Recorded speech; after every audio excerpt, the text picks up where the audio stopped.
Hello, my people. I'm sitting here in the next park and I'm just sitting, contemplating, and just meditating.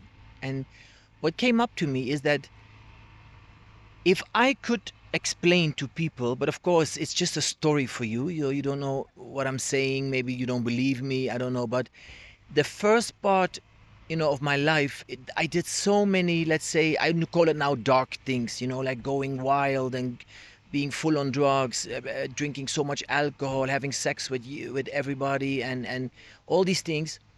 And then you were supposed to be cool. Wow, interesting. How interesting.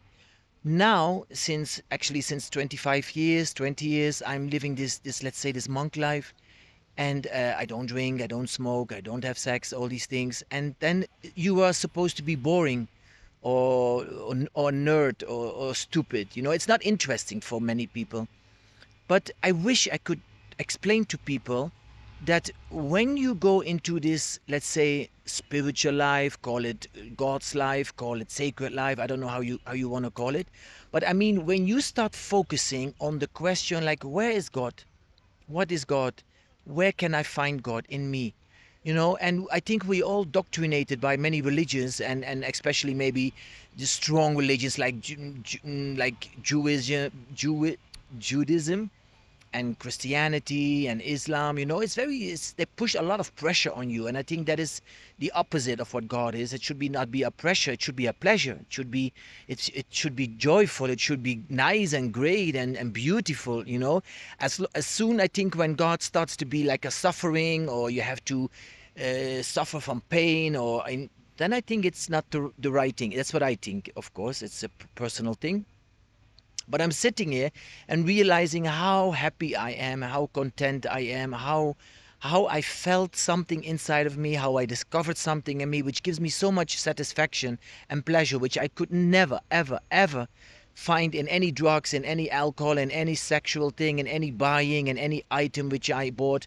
Never, never, you know.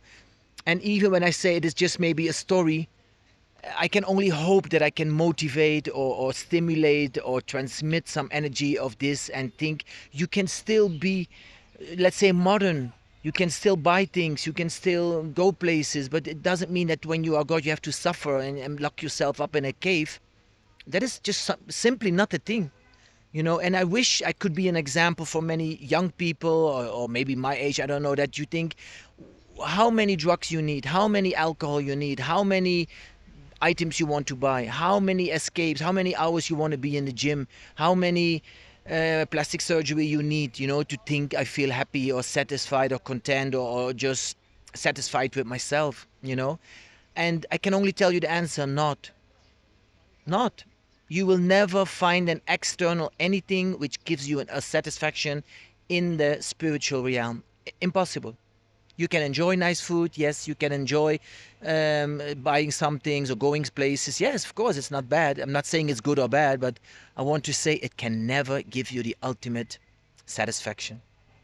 So, people, don't think that when you want to be with God, love God, connect with God, live for God, that you have to be one of another, a nerd or something who has to suffer and lock themselves up in a cave, because it's not. So that's, I just realizing this myself, how beautiful my life is now when I'm, let's say, living that boring life, and how unhappy my life was when I had all these cool things. So it's just all something in the head, and something what society lets you believe. So I just want to say, follow the divine path and you will find gold and light and love and ecstasy and bliss. That's, I really know that this is a promise, but it's true. That is my message, and greetings from the pilgrimage monk.